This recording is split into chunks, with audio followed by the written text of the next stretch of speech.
성전 시스템이라는 제목으로 말씀 증가하겠습니다.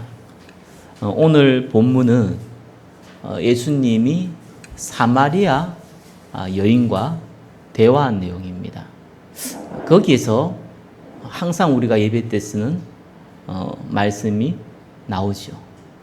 하나님은 영이시니 예배하는 자가 영과 진리로 예배할지니라. 이때 상황을 저와 여러분이 조금 알 필요는 있습니다. 이스라엘은 바벨론 포로 이후에 예수님 오신 그때까지 독립된 국가의 형성을 갖추지 못했습니다. 바벨론 포로로 있다가 페르시아가 사실 등복했죠. 그 앞에는 메다 페르시아 그러는데 메데라는 나라와 페르시아하고 합작해서 바벨론을 무너뜨렸습니다. 또 이제 메데가 다시 페르시아한테 먹히게 되죠. 또 이 알렉산더 대왕이 전 세계를 또 지배하게 되고요. 지금은 또 로마가 세계를 지배할 때입니다. 그러니까 바벨론 이후 계속해서 수백 년 동안 이스라엘은 속국으로 남아 있었던 겁니다. 그런데 이제 이 북이스라엘 남유다 이렇게 잘 알고 있잖아요. 바벨론이 포로되기 전에 북이스라엘은 이미 아수르에 의해서 멸망받았습니다. 아수르는 민족 말살 정책을 썼기 때문에 혼혈 민족으로 만들어버렸어요. 근데 이제 남유다는 바벨론이 유화 정책을 썼기 때문에 민족을 말살하지 않았습니다. 그대로 유대 민족이 남았죠. 그래서 유대인이라고 우리가 흔히 얘기하잖아요. 이스라엘 사람이라 그러지 않고 유대인이라는 표현을 많이 씁니다. 그거는 이제 12지파 중에서 남유다 북이스라엘 나눠질 때 실제로 유다 지파만 남았기 때문에 그렇습니다. 북이스라엘은 다 혼혈이 되고 사실 민족성이 거의 없어졌죠. 그래서 우리는 유대인이라고 합니다. 그 땅을 유대 땅이라고 합니다. 근데 이제 로마 시대에 와가지고는 이제 많이 이스라엘의 나라의 그 형태가 조금 다르게 됐어요. 로마는 그 나라를 정복을 해도 그 나라의 자치권을 인정해 줍니다. 그래서 그 나라 왕도 세우고 동시에 총독도 보내가지고 견제하게 만들죠. 그렇게 이제 나라를 다스립니다. 근데 이스라엘의 영토가 어떻게 되어 있냐니까 유대 땅만 있는 것이 아니라 그 위에가 사마리아 땅이에요. 우리는 경기도 이런 식으로 해서 사마리아 땅이 있어요. 그 위에가 갈릴리 땅이에요. 사마리아와 갈릴리는 전부 다 북이스라엘에 소속되어 있는 땅이기도 합니다. 과거에. 그리고 이 사마리아 옆에 있는 땅이 베레아라고 합니다. 그 땅이 있어요. 사도행전에 나오는 그 베레아는 아닙니다. 아니, 그 지역을 베레아라고 했어요. 근데 사실은 유대는 밑에 땅인데 바벨론 포로 때 이제 페르시아 때 이스라엘이 와가지고 수르바벨 성전을 하면서 유대인들이 실제적으로 그 지역을 장악하게 됐습니다. 그래서 이제 유대 통치를 받게 된 거죠. 같은 이스라엘이기도 하지만 유대 통치를 받았어요. 유대 땅, 그 위에 사마리아, 그 위에 갈릴리. 그다음에 이 사마리아 옆에 있는 베레아까지. 거기가 다 이제 이스라엘이 된 겁니다. 로마 시대 때요. 근데 이 베레아와 유대 땅과 저게 갈릴리는 제자들이 예수님 제자들이 대부분 갈릴리 사람이라 하잖아요. 이 사람들은 유대화되어졌어요. 하나님께 예배드리는 성전은 예루살렘 성전이다. 그거는 변함이 없는 거예요. 서로가 다 유대화되어졌으니까 다 유대인으로 인정을 합니다. 그런데 사마리아는 예외 사항이에요. 여전히 유대인들이 통치하는 지역이긴 한데 로마 속국이지만 유대 땅으로 로마가 그어놓긴 했는데 그 지역이 조금 특별합니다. 역사를 보시면 좀 복잡한데 그런 얘기까지는 할 건 없지만 이 사마리아는 약간 독립적으로 움직이는 거예요. 그리고 예루살렘 성전을 인정하지 않고 자기 나름대로 성전을 만들어서 예배를 드려요.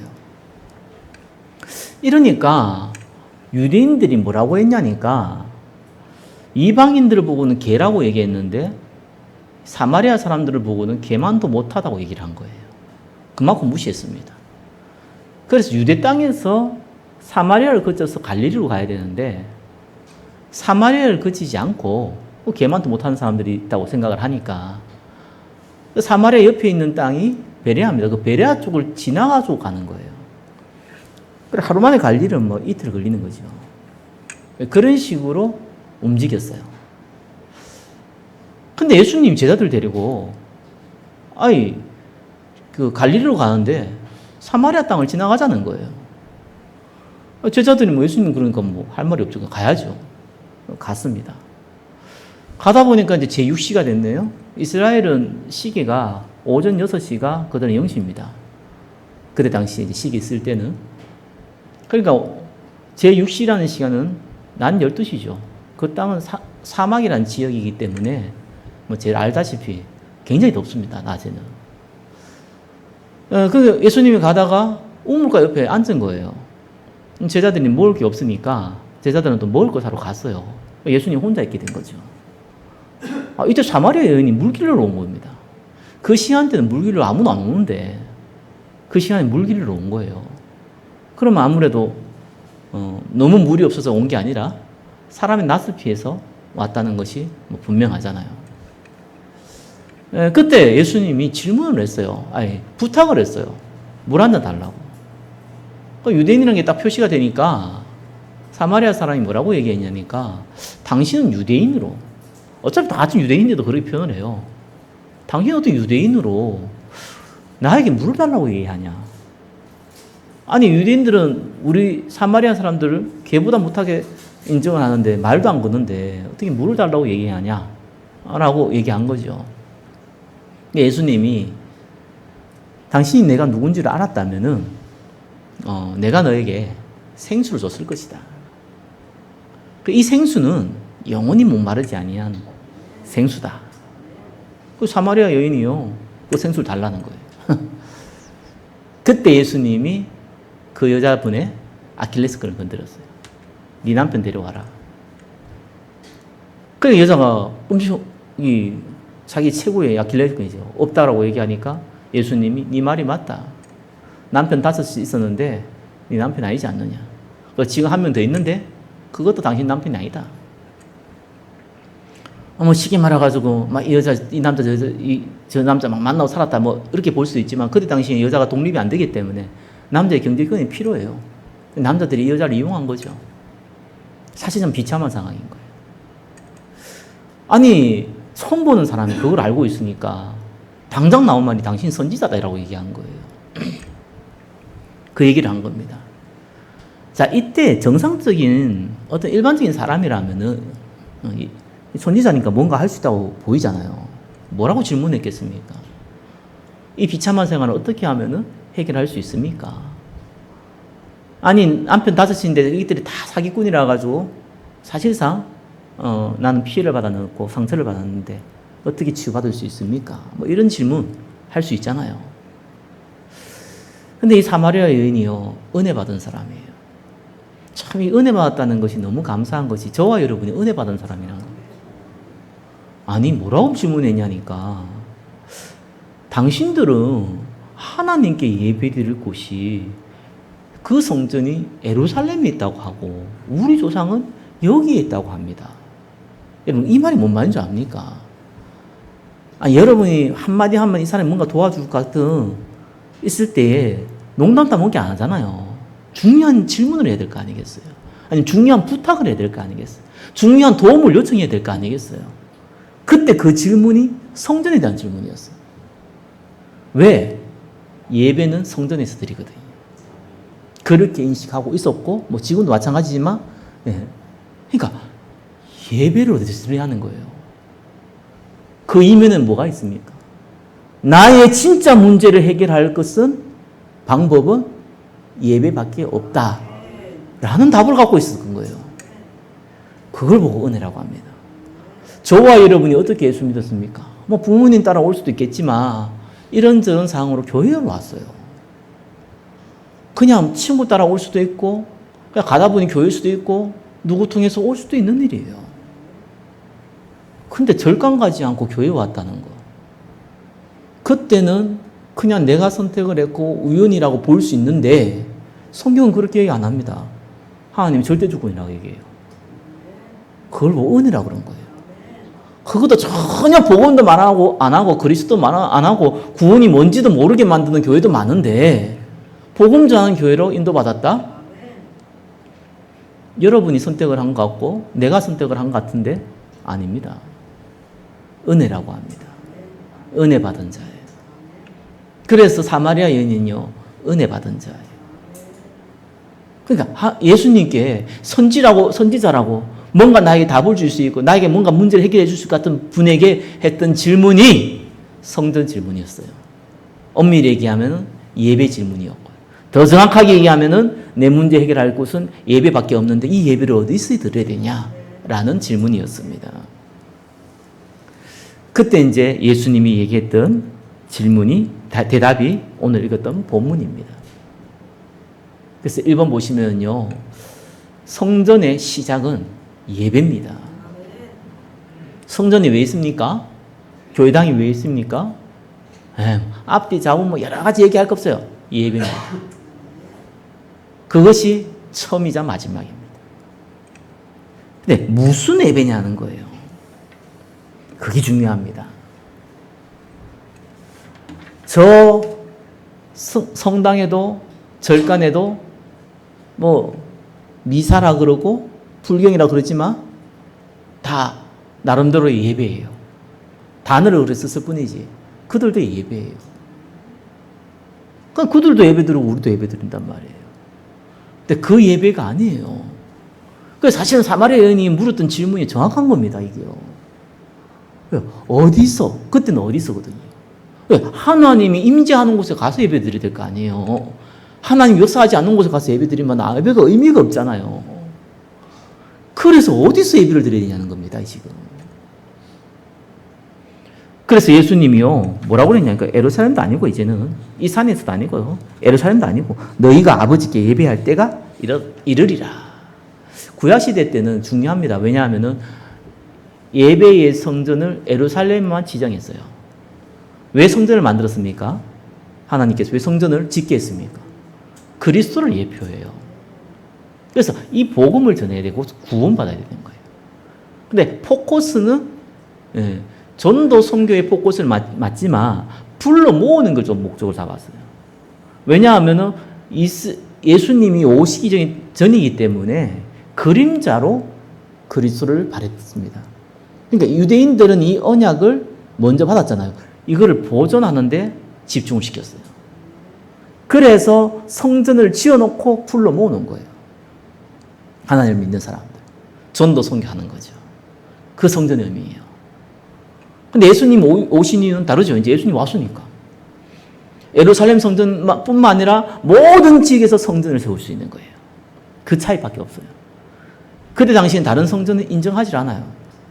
예배를 못 드린다 그런 건 아닌데 인정하지 않아요. 하나님도 인정하지 않았어요. 아직 오시지 않았기 때문에. 지금은 완전 달라진 겁니다. 예수님이 지금 왔기 때문에 이 얘기를 한 거예요. 1번, 1번 보시면요. 일단은 우리는 누구한테 예배드리냐가 중요하잖아요. 석가모니한테 드리는 게 아니잖아요. 마리아에게 드리는 거 아니잖아요. 성 베드로, 바울에게 드리는 게 아니잖아요. 막연한 하나님께 드리는 게 아니잖아요. 그죠? 예수가 그리스도라고 고백하는 그 주인공 되신 만왕의 왕이신 하나님. 근데 재밌는 표현 썼어요. 아버지께. 너희가 아버지께 예배드릴 때가 이르니라. 어떤 종교단체에서요, 자기가 섬기는 신을 아버지라는 단어를 씁니다. 그 단어를 쓰는 종교는 없어요. 사이비 중에 만들 수는 있겠지만, 없어요. 성경에서만 나와요. 우리가 드리는 예배는요, 아버지께 드리는 거예요. 정상적이 아닌 아버지도 많고, 이상한 아버지도 많지만, 일단은 성경에서 말하는 아버지는 뭡니까? 일반적으로 권위가 있고, 우리를 책임지시고, 그죠? 완전하신 하나님. 근데 그분은 나와 친밀한 아버지. 저와 여러분께 드리는 예배는요, 하나님 아버지께 드리는 거예요. 이게 창조 원리입니다. 질병이 있습니까? 영적 문제 있습니까? 가난이 끊이지 않습니까? 가문에 이 재앙이 끊어지지 않습니까?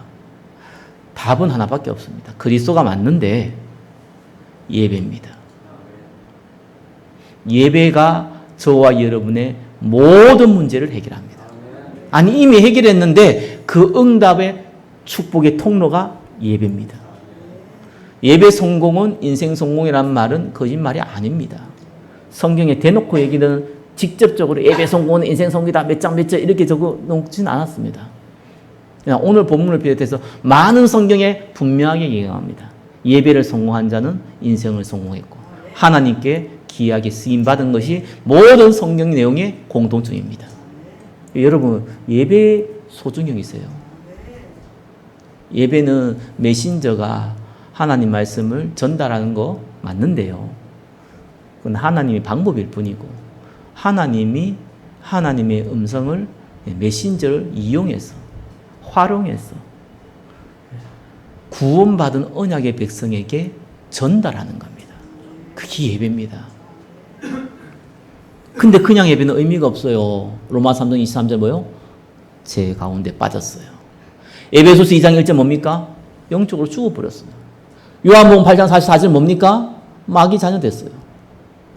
하나님을 만날 수 없는 거예요. 그래서 그냥 예배가 아닙니다. 우리는 언약 예배입니다. 그래서 예수님 얘기한 거 22절에 우리는 아는 것을 예배하노니 이는 구원이 유대인에게서 아니라 예배는 구원받은 자들이 드리는 겁니다. 그죠? 구원받지 않은 자의 예배는 하나님이 받지 않으십니다. 그래서 우리는 은혜로 구원받고 예배를 통해서 성령의 인도받는 거예요. 사실 성경은요, 처음부터 구원을 얘기했고요. 마지막까지 구원을 얘기해요. 그래서 사실 예배의 본질은 구원이거든요. 근데 우리가 그리스도를 강조하는 예배라고 해서요, 맨날 그리스도를 얘기하는 건 아니에요. 그렇지 않으면 곤란해요. 우리가 음식을 얘기할 때는 못 먹는 음식을 얘기하지 않잖아요. 먹을 수 있는, 사람이 먹을 수 있는 음식을 얘기해요. 그 음식에는 여러 가지가 있어요. 그죠? 조리 방법도 여러 가지가 있어요. 그걸 가지고 사람이 먹는 게 포커스예요. 성경에 여러 가지 얘기를 나와요. 여러 가지 내용들을 전달해요. 그러나 핵심이 뭐냐? 구원이라는 거예요. 전도 선교의 핵심이 뭡니까? 구원이에요. 내가 복음 받았잖아요. 구원받기 위해서. 다른 사람이 복음 전달돼야 되잖아요. 왜요? 그 사람도 구원받기 위해서. 그래야 재앙이 무너지는 거거든요. 그래야 주의 천사가 동원되어지는 거거든요. 그래야 흑암이 꺾이는 거거든요. 그래야 영적 문제가 치유받는 거거든요. 구원받은 자, 구원의 언약을 전달하는 자, 그걸 예배라고 하는 겁니다. 그래서 예배는요, 구원받은 자가 드리는데 이미 구원받은 자, 구원은 한 번에 끝나기 때문에 이 구원의 언약을 전달하는 전도자로서의 하나님의 말씀의 흐름을 따라가는 거예요. 그 말씀의 흐름 가운데 하나님은 구원받을 자, 제자, 그죠? 후대, 심지어는 그게 나머지 더하는 모든 것까지 포함시켜 놓은 겁니다. 우리가 하나님의 계획을 찾아가지고 가는 게 아니에요. 하나님이 계획을 보여주셨기 때문에 따라가는 거예요. 같은 말이지 않습니까? 다릅니다. 하나님이 우리에게 진리의 말씀을 알게 하신다니까요. 그래서 그 진리의 말씀을 알게 한 것이 예배예요. 그 확인하는 거예요. 내 인생과 내 삶과 내 비전과 내 가정과 가문이 하나님 말씀과 연결하는 거예요. 왜요? 그래 돼야지만 복음이 전달이 돼요. 이 복음이 모든 민족이 전달돼야 되거든요. 그래야 예수님 오거든요. 그죠? 거기에 내가 쓰임받는 겁니다. 그래서 언약 예배다. 성전의 의미는요, 하나님께 드리는 그리스도 보내시겠다고 약속하신 삼위일체의 하나님께 드리는 예배요. 그 그리스도로 말미암아 구원받은 자들이 드리는 예배라는 것입니다. 그러니까 이제 그리스도로 말미암아 이제는 예루살렘 성전뿐만 아니라 모든 곳에 성전을 세우고 예배 드릴 수 있거든요. 그래서 예수님이 예루살렘도 말고 이 산도 말고 너희가 아버지께 예배할 때가 이러니라 이 말인 거예요. 예루살렘하고 이 산에서 예배 안 드린단 말이 아니라 그거와 상관없이 예배 드릴 수 있다라는 겁니다. 그러면서 예배가 무슨 예배입니까? 그냥 예배가 아니에요. 영과 진리로 드리는 예배예요. 이 말을 좀 어떻게 보면은 약간 형이상학적으로 상징적으로만 듣는데 조금 사실적으로 볼 거 있어요. 우리 예배 드릴 때, 아니, 기도할 때 눈 감잖아요. 그거 왜 감습니까? 하나님 안 보인단 말이에요. 보이는 하나님을 우리가 섬기고 있다면 눈을 떠야 돼요. 여러분, 대화할 때 눈 감으면서 여러 얘기합니까? 맹인도 아닌데. 상대 보면서 얘기하지. 말이 상식이지요. 근데 하나님 보이지 않아요. 사람은 눈이 있기 때문에, 맹인이 아닌 사람 눈이 있잖아요. 눈이 있기 때문에, 보기 때문에 집중이 안 돼요. 그래서 눈을 감는 거예요.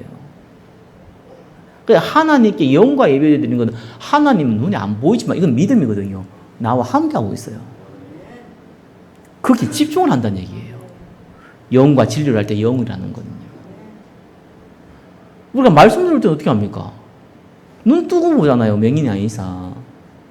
거룩한 척하고 눈 감으면서 말씀 딱 묵상한다. 예. 한 2분 갑니까? 나도 모르게 다른 세상 가 있어요. 딴 생각하거나 자고 있거나.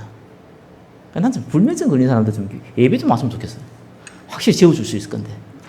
못 알아듣는 얘기 계속 듣고 있으면 자요. 나 옛날에 진짜 잠 올 때 성경책 읽으면 잠 잘 오더라고요. 농담인데. 그리고 진리로 예배드려요. 진리가 뭡니까? 하나님 말씀. 정확하게 얘기하면요, 언약적 말씀이고, 더 정확하게 얘기하면요, 그 언약적 말씀의 흐름이에요. 요한복음 14장 26절에는요, 예수님이 생각나게 하고 깨닫게 하시는 겁니다. 여러분, 성령 인도라는 부분을 잘 이해하셔야 되니까, 딱 하면은요, 내가 뭐 이런 고민이 있는데, 목사님이 이런 얘기를 했네? 그래, 맞아, 그거야! 이런 식으로 자꾸 해석을 하는데, 그게 무당식입니다. 그럼 아니면 어떡할 겁니까? 아니, 오늘 본문에, 저게, 이 뭡니까? 남편 5 여자가 만났는데, 맞지. 남편 5 명 있고 6명 있으니까 얼마나 상처였어. 이 상처받은 사람도 예수님께 이렇게 물어서, 그럼 나도 이렇게 물면 될 거야. 틀린 얘기는 아닙니다.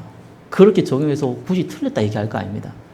근데 정확하게 성령 인도는 그런 의미가 아닙니다. 요한복음 14장 26절에 보니까요, 하나님 말씀 생각나고 깨닫게 하신단 말이 무슨 말입니까? 알고 있다는 거예요. 알고 있는데 그것이 연결이 안 되는 거예요. 그겁니다. 그래서 말씀을 왜 반복적으로 가기는 하느냐. 복음의 말씀의 특징이 있습니다. 그건 그리스도를 강조하는 말씀의 특징이요, 재미가 없어요. 왜냐하면은 다른 얘기, 재미있는 얘기, 자극적인 얘기를 하면은 사람은 어쩔 수 없이 그게 기억이 남아요. 그러니까 가능한 그걸 좀 빼야 되는 게 맞아요. 또 잘하면 좋겠지만 사실상 그때뿐이죠. 중요한 건 뭐가 남아야 되냐니까, 그리스도께서 모든 문제 해결하셨잖아요. 이게 남아야 되거든요. 나의 진짜 주인은 그리스도고, 내 인생의 실제 문제의 해결자도 그리스도고, 진짜 나를 인도하실 분도 그리스도고, 하나님께서 나를 사용하실 것도 그리스도고, 우리의 모든 생사 화복을 주관하실 분이 그리스도다. 이게 남아야 되거든요. 그렇기 때문에 어떻게 보면 재미가 없는 거예요. 근데 각인이 조금 되면 어떤 일이 벌어지냐니까요, 문제라는 게 생겨요. 사람 문제는 문제가 있어요. 문제 없는 거 찾아라면 공동묘지 찾아라 하잖아요. 문제는 무조건 있어요. 근데 어떤 면에서는 그냥 뭐 쉽게 해결할 수 있는 문제 있지만 감당하기 좀 어렵다는 생각은 문제가 있어요. 또 갈등도 생기고요. 뭐 어떤 사건도 벌어지고요. 벌어지게 돼 있는 게 당연한 거 아니겠습니까? 그게 없는 사람이 어디 있으며, 그게 없으면 그 이상한 사람이죠. 그때입니다. 그때 대부분 99%의 사람들은 내가 가지고 있는 고정관념을 가지고 해결하려고 합니다. 그걸 보고 인본주의라고 해요. 성경에 보니까 성경에 이렇게 하라고 한다고 해서 그거 따라가는 것도 어떻게 보면 인본주의예요. 왜? 말씀은 살아있지요. 율법이 아니라니까요. 규칙이 아니라니까요. 살아있다니까요. 규칙대로 해결될 것 같으면 여러분한테 문제 아닙니다. 규칙대로 해결 안 되기 때문에 문제라고 하는 거예요. 여러분, 누가 싸웠습니까? 화해해라. 교과서에는 그래 배우잖아요. 화해해보면 화해가 됩니까? 되는 사람이 있지만 안 되는 사람이 더 많은데요. 그럼 그건 어떻게 답을 해야 됩니까? 왜냐하면은 우리는 로봇하고 만나는 게 아니에요. 컴퓨터하고 만나는 게 아니라니까요. 인조인간하고 만나는 게 아니라니까요. 실제로 살아있는 사람들과 만나요. 거기에 일어나는 문제와 사건과 여러 가지 여건은요, 사실상 답이 없어요. 그러면은 진짜 중요한 문제는 답이 없거든요. 그때에 사람들은 몸부림을 치는데 무조건 인본주의를 써요. 99%가. 근데 이 말씀이 각인되면 어떤 일이 벌어지냐니까 질문이 하나 생깁니다. 생사하복의 주관자라며요, 예수님이. 진짜 우리 모든 문제 해결했다며요. 만왕의 왕이시라며요. 내 머리카락 하나까지 세신 바 된 건 맞다며요. 사단은 저와 여러분을 무너뜨릴 수가 없어요. 속일 뿐이지. 관여할 자격이 없어요. 그렇죠? 속일 뿐이에요. 하나님이 허락지 아니하면은 구원받은 백성에게는 재앙이라는 것 자체가 없기 때문에 재앙이 올 수도 없어요. 재앙처럼 보이는 게 올 수 있는데 그건 하나님이 허락해서 오는 거예요. 그렇잖아요. 그때 질문이 생겨야 되잖아요. 하나님이 계획이 뭘까? 여기서 시작되는 겁니다. 이래야 응답이 와요. 그러면 하나님은 나에게 어떤 말씀을 하실까? 확인하는 거예요. 답을 모른다는 게 아니잖아요. 여러분 답을 안다니까요. 하나님은 전도 선교의 계획이 있다. 그렇죠? 하나님은 문제를 통해서 나를 갱신시키신다. 하나님 문제를 통해서 더 좋은 응답을 주신다. 알고 있다니까요. 알고 있는 건 알고 있는 거고 실제로 문제 보시면 그렇게 안 나와요. 100%. 근데 어느 날 각인되는 거예요. 여러분 영과 진리를 예배드릴 때 어느 날 이게 각인돼요. 각인된다는 증거가 뭐냐? 사건 벌어지면 일어나요. 요셉이 노예로 끌려갔는데 성경은 뭐라고 나냐? 요셉이 원망하고 울었더라라는 얘기가 없어요. 여호와께서 요셉과 함께 하심으로 이렇게 나와요. 그죠? 그 말은 이 문제를 가지고 하나님이 계획을 봤다는 거예요. 중요합니다. 다윗이 골리앗을 죽여서 스타가 되었는데 사울왕 자기 장인어른이 자기를 죽이려고 그렇게 도망다니잖아요. 그죠? 그때 원망하고 울고 이럴 수 있냐? 뭐 기회 되면 내가 너를 죽이겠다 이래야 되는데 여호와는 나의 목자시니 이래 나와요. 두려움이 없었던 것도 아니고 걱정이 없었던 것도 아니에요. 근데 완전하신 하나님의 그 그리스도의 절대 신뢰를 갖고 있었다는 거예요. 그겁니다. 언약 예배는 그런 거예요. 영과 진리로 예배된다는 건 그 말이에요. 그래서 성령으로 인도받는다는 건요, 깨닫게 하고 생각나게 하세요. 그리스도께서 해결했다며요. 그리고 더 좋은 응답을 줄 거라며요. 나머지도 더 채우신다며요. 그죠? 그 아들과 함께 모든 거 준다며요. 하나님. 근데 이런 일이 벌어졌으니까 하나님 계획 뭡니까? 그죠? 여기서 기도와 언약 예배가 시작돼요.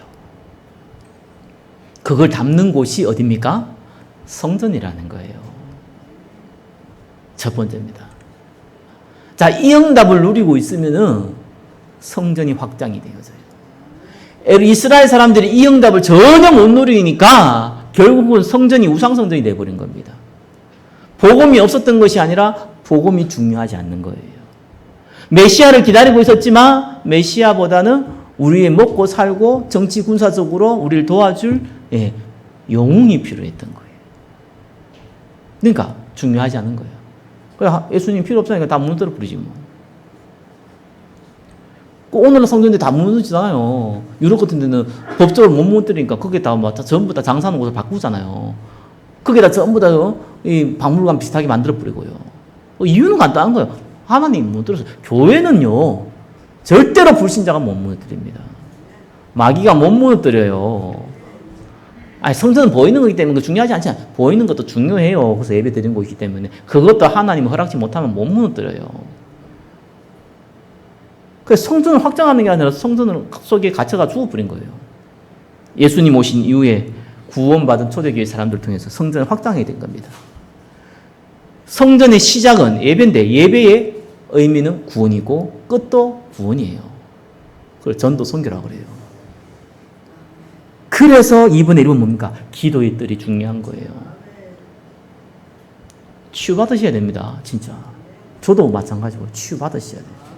치유라는 게 막 정신질환인데 막 정신질환이 나왔다. 그것도 치유고요. 뭐 육신의 병인데 그거 난 것도 치유예요. 그죠? 엄밀히 얘기하면 그거 별로 안 중요할 수 있습니다. 하나님이 그거 못 고치겠습니까? 근데 내한테 그거 질병 줬다는 거는 그거 가지고 살아라는 거예요. 아셔야 돼, 그거. 아니, 안 걸리면 암 수술해야지. 당연히 해야죠. 근데 그 얘기하는 게 아니니까요. 하나님께서 주신 이유가 몸 관리하라는 거예요. 또 어떤 면 아무리 건강하기도 해도요. 하나님 필요에 따라서는 데리고 와요. 사고를 통해서든지요. 질병을 통해서든지요. 그 치유가 사실상 어떤 면에서는 중요하지도 않아요. 어떻게 병원 가면 되는 거고요. 마음대로 되는 것도 아니죠. 그냥 영적 문제인데 그 치유받는, 그것도 어떤 면은 중요하지 않는 거예요. 그거 나면 뭐 할 겁니까? 딴짓 할 건데. 진짜 치유가 뭡니까? 좀 전에 얘기했듯이 그거예요. 문제 생겼을 때 그리스도 바라볼 수 있는 거예요. 그게 치유받은 자예요. 생사하복이 죽은 자 아무리 그리스도가 떠들어봤자 아무 의미 없어요. 진짜 문제 쓰지고 내 인생에서 사실 고민 생길 때 그리스도를 붙잡냐 안 붙잡냐 그 부분이 그 사람이 치유받은 자라니까요. 우리가 병들었으니까 육신의 정욕, 안목의 정욕, 이생의 사랑에서 손해볼 일 있으면요 벌벌벌 뜨는데 영적인 부분에 손해볼 일 있으면요 아무렇지도 않은 거예요. 왜? 당장 육신이 손해 안 보니까. 그게 병들은 거라니까요. 우리가 치유받아야 되는 거예요. 그래서 기도의 뜰이라는 겁니다. 언약 잡고 우리가 함께 있는 이유가 뭡니까? 모든 성경 위인들은요 반드시 이 시간 앞에 와요. 무조건. 적게 크게. 그리고 예수님 앞에 갈 때까지 위기, 사건, 문제 항상 와요. 정도의 차이죠. 그래서 믿음의 거인들이 되면 특징이 뭡니까? 괜찮은 거예요.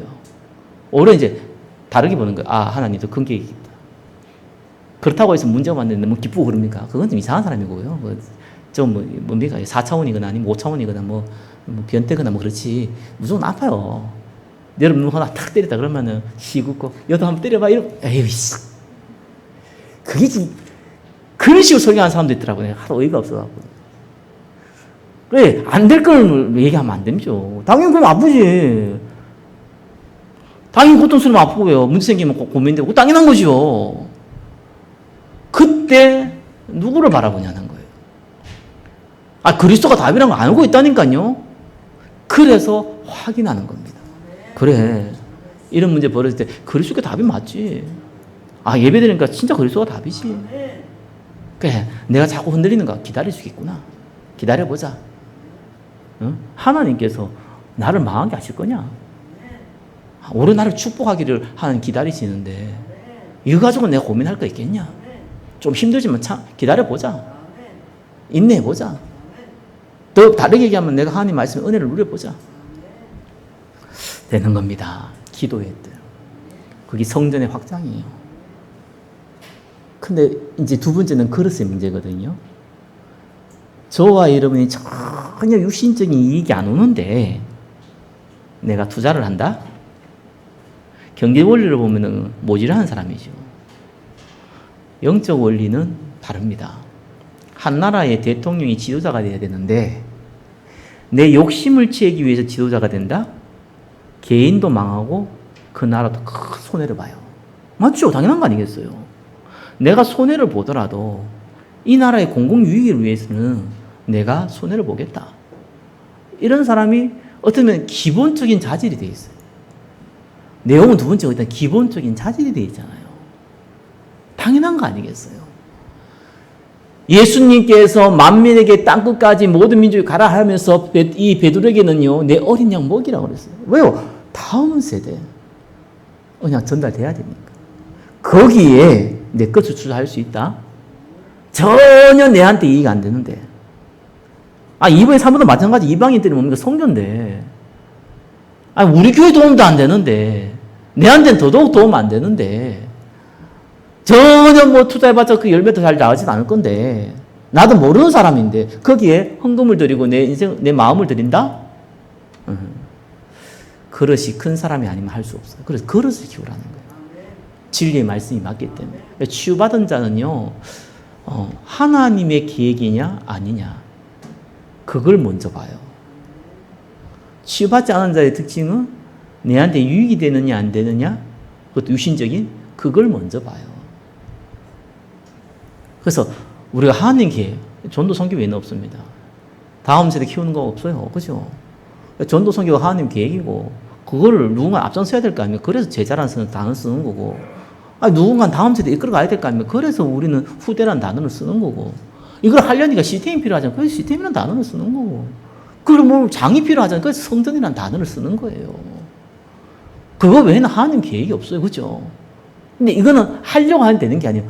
치유받은 자만 할 수 있어요. 그게 하나님 우리에게 주신 축복입니다. 근데 거기에 모든 응답이 담겨 있어요.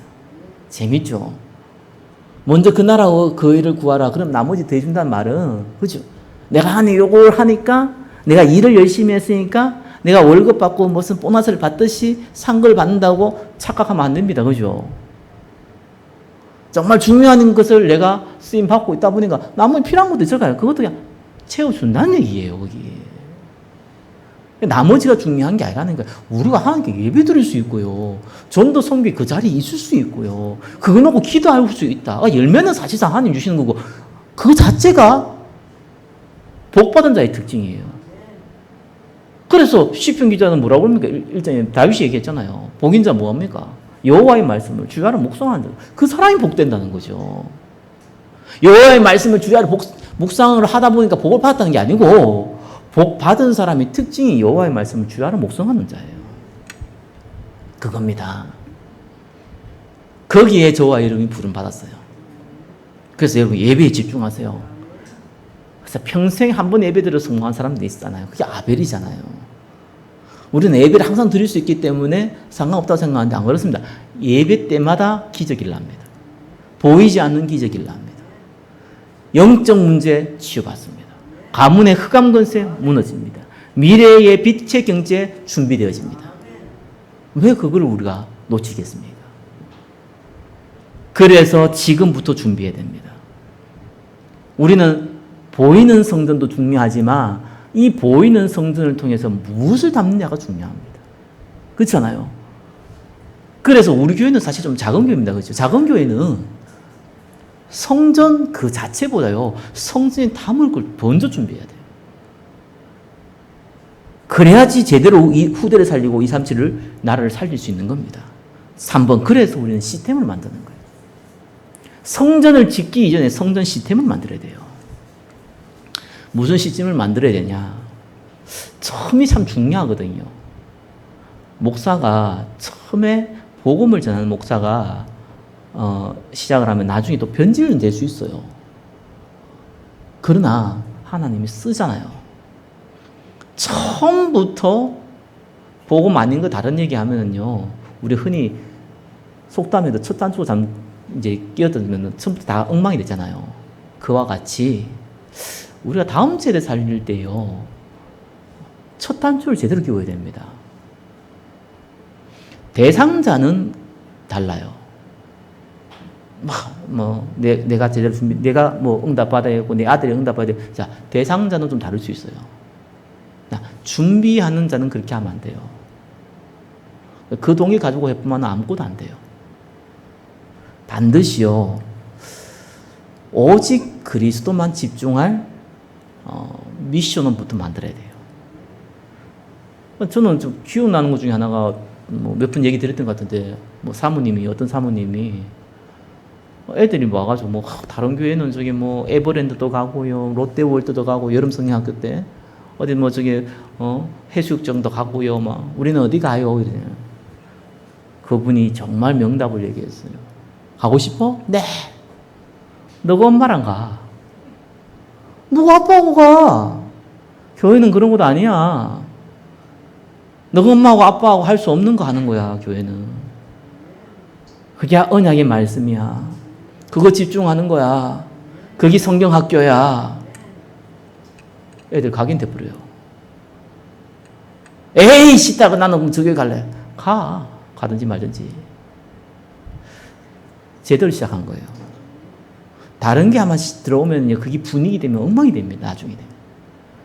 그러니까 교회가 성장돼가지고 다음 세대 운동하는 교회 가보면은요, 진짜 엉망이에요. 껍데기는 진짜 대단한데, 내용 하나도 없어요. 진짜 하나도 없어요. 아니, 복음 내용이 한데, 복음 확실한데, 전달하는 사람도 그렇고, 시스템도 그렇고, 다른 이유 때문에. 시작이 그랬기 때문에 그렇거든요. 그래서, 배도 큰 배는요, 바꾸다니 못 틀어요. 그럼 바꾸려면 오래 걸려요. 어쩌면 안 될 수도 있어요. 작은 교회 장점이 있습니다. 여러분, 성공한 사람들은요, 자기 단점을 안 보다요, 장점을 보잖아요. 그렇잖아요. 여러분, 진짜 응답받으면 장점을 봐야 돼요. 교회에 장점이 있다니까, 작은 교회는요. 제대로 시작할 수 있고요. 사실은 큰 교회 좀 섬겨보니까요, 교회는 뭐, 있으면 사람도 많고 하면 뭔가 조직도 많잖아요. 일도 많고, 그죠?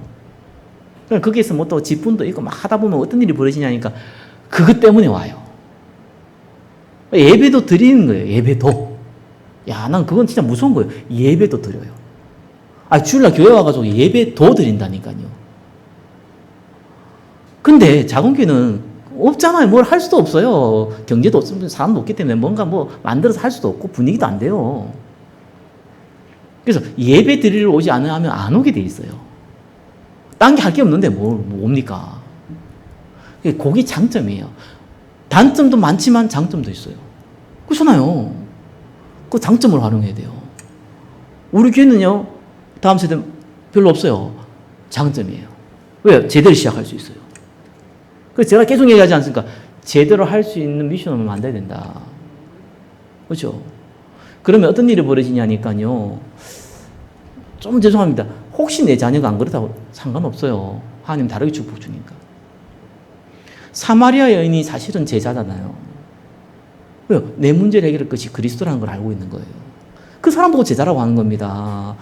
무슨 대학 뭐 석사 박사 받고 뭐 엘리트고 뭐 똑똑하고 뭐 충실하고 성실하고 헌금하고 그 사람 보고 제자라고 하지 않아요. 성경은요. 제자는 그리스도의 관점을 볼 수 있는 사람이에요.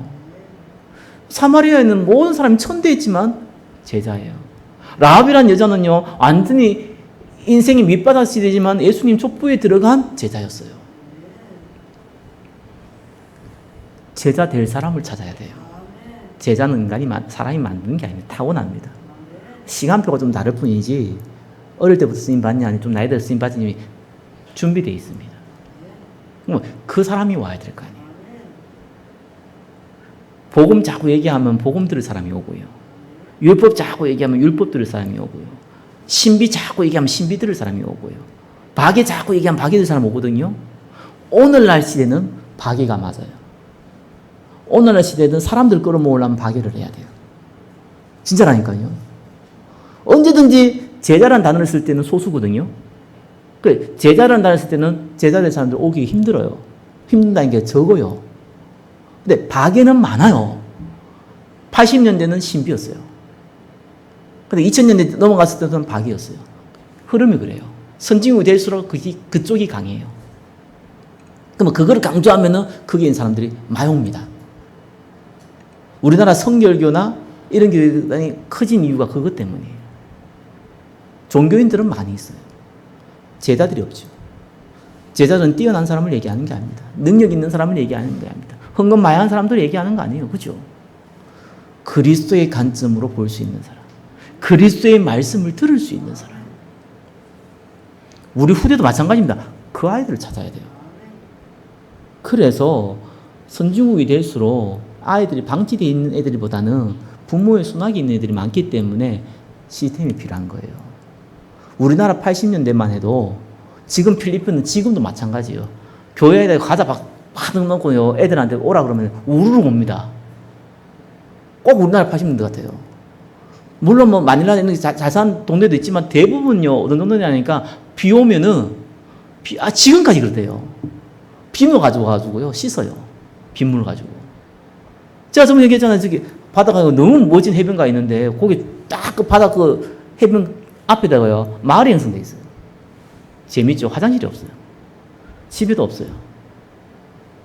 뭐 집도 집이 아니에요. 그냥 뭐 음악 비슷하게 사실상 화장실 어디 가냐? 바다가 들어가서 볼일 보고 나와요. 365일 따뜻하니까 그게 가능해요. 그런 데는 뭔가 있으면 보이는 거 있으면 우르고 와요. 중국은 갈급했기 때문에 우르고 왔는데 지금 다 무너지죠. 선진국에 대해서 그렇게 약해요. 그러면 선진국은 시스템이 필요한 거예요. 똑같아. 영적 문제는 똑같거든요. 후진국이나 선진국이나 뭐 개발도상국이나 뭐 어떤 시대에서 영적 문제는 똑같은데 통로가 달라요. 그래서 시스템이 필요한 겁니다. 그리고 선교하려면은요, 저는 선교 굉장히 중요한 생각이 있는데 해외 선교부터 시작해가지고 포럼을 해야 돼요. 그래서 제가 코로나 이후 사실 익숙하지 않았는데 사실 코로나 전에도 마찬가지 뭐 성교사를 부르거나 할 때마다 힘들어요. 이게 와야 되지 뭐 또 기다려야 되지 뭐 이게 여러 가지가 불편했어요. 그 다음에 포럼이 실제로 안 돼요. 좀 자주 볼 수도 없고 뭐 성교 대회 때나 볼 수 있고 해외 성교 같은 경우는 뭐 자주 부를 수도 없고 뭐 이런 일이 있어요. 현실적인 부분이 있잖아요. 근데 코로나 시대에 와가지고 나는 감사한 것 중에 하나가 뭐 온라인 예배라든지 줌이라든지 이런 것들이 좀 익숙해지기 시작했어요. 난 그거 활용해야 된다 생각하거든요. 그래서 성교 포럼을 해야 된다. 우리 안에 포럼하게 성교사 불러놓고 포럼해야 된다. 못 데려오잖아요. 줌으로 포럼해야 된다. 그거 준비해야 돼요. 그러면 공간적 제약, 시간만 정하면 되거든요. 공간적 제약이 없기 때문에 많은 사람들이 할 수 있는 거예요. 또 많은 선교사를 우리가 도울 수 있는 거예요. 기도로 도울 수가 있다니까요. 얼마나 감사한 일입니까? 시작해야 돼요.